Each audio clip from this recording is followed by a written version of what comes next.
sensational. I actually loved it. I really couldn't wait for you to come in and talk to you about it. How did you prepare for the role, though? I had about a year and a half before we started shooting. And so I spent that time, it feels like climbing Mount Everest. It's just so mammoth of a task.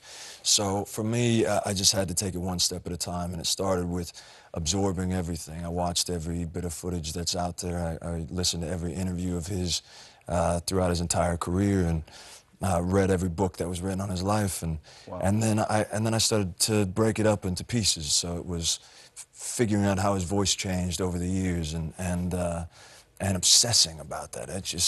It became this 2-year obsession where I put the rest of my life on pause, and I went through every bit of his being like that, you know, from his spiritual evolution to the way that he moved and how that changed over the years. And every day I thought, okay, well, I'm just going to go this way and I'm going to get the part, and then I got a lot of work to do. Yeah. Or I'm not going to get it, and I got to rest in the fact that I got 5 months with one of my favorite filmmakers to get to explore.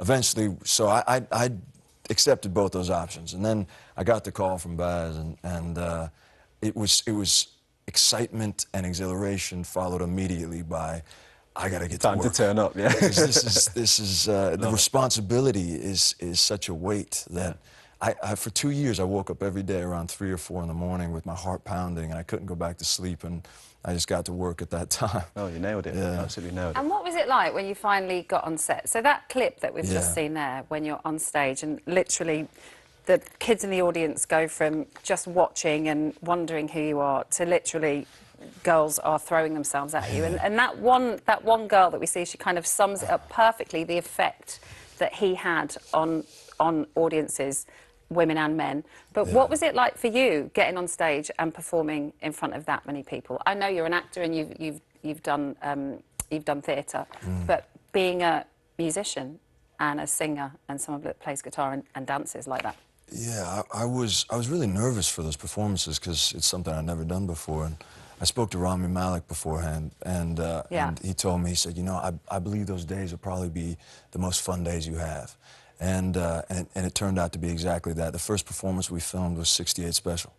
And so I'm walking out in the black leather, and I was so nervous beforehand. Because you do a year and a half of dedicating every day to this, and suddenly here's the moment of truth where I got to walk out there in front of everybody. And it felt like my career was on the line, like this job, like everything. It felt like everything was on the line in this moment. And I had this moment alone before I walked out there, and I really just rested in the fact that it was a make-or-break moment in Elvis's life. This special was, his career was on the line. And so it wasn't a bad thing I was experiencing that fear, and I knew that he was feeling the same thing. Yeah. So then I could just take that energy and go out there and do what he did, which was build a rapport with the audience and affect, and when you see one of the audience members start to blush, and you see another girl smile and get giddy, and that experience is unlike anything I'd ever felt before, and it was really an out-of-body experience that day, and from that moment, then I knew, okay, these performances are going to be okay. Yeah, incredible.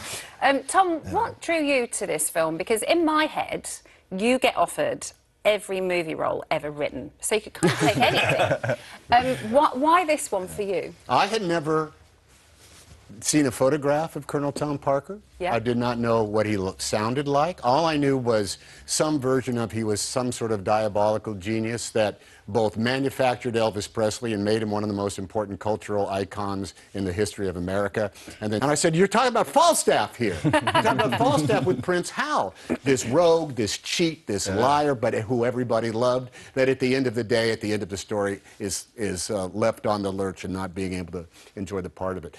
And the moment I saw a photograph that Baz has, you know, oceans of materials when he comes to see you, I just flipped through this book of this man I had never seen before. This pudgy, out of shape, fat, balding man who turned out to be not even an American, certainly not a colonel.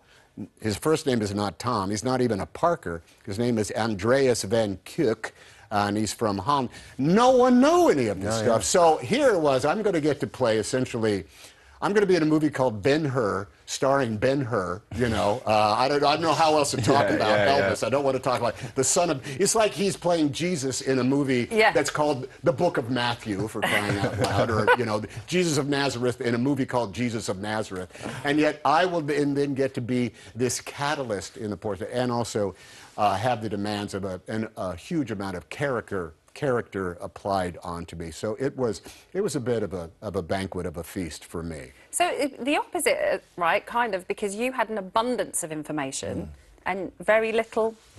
Well, there's an awful lot of anecdotal information. One, I read a fabulous book that got down as deeply as possible. And one of the things that I found is that, just like in that scene we just saw, the Colonel did not care about this music. He doesn't even care about this oddly dressed man. The first time he saw Elvis and decided, I want to represent that guy, the Colonel was watching the audience, not just the girls' mother. Reactions. And he said, I have not seen that since I was in the carnival promising, you know, forbidden fruit. Then my wife knows Priscilla from some women's cancers funds that they've done together. And Priscilla and Jerry Schilling, who is in the movie, one of the original Memphis Mafia, came by the house. And I was anticipating hearing horror stories about the Colonel, and I heard just the opposite. Jerry and Priscilla loved the Colonel. He said he was a wonderful man. He brightened up every room that he came into. Was he fishy with some of the money? Yeah, and we had to go, and we had to sue him, and he gave it up, and we got it. But it turned from a guy who was this Machiavellian sort of puppet master to instead a fellow who said, well, of course, if you want to do it, my boy, we'll take care of it. Or we could do this other thing that might work out. And guess what Elvis always ended up doing, this other thing that might work out. So I had a treasure trove of anecdotal information that I used continuously. Different class.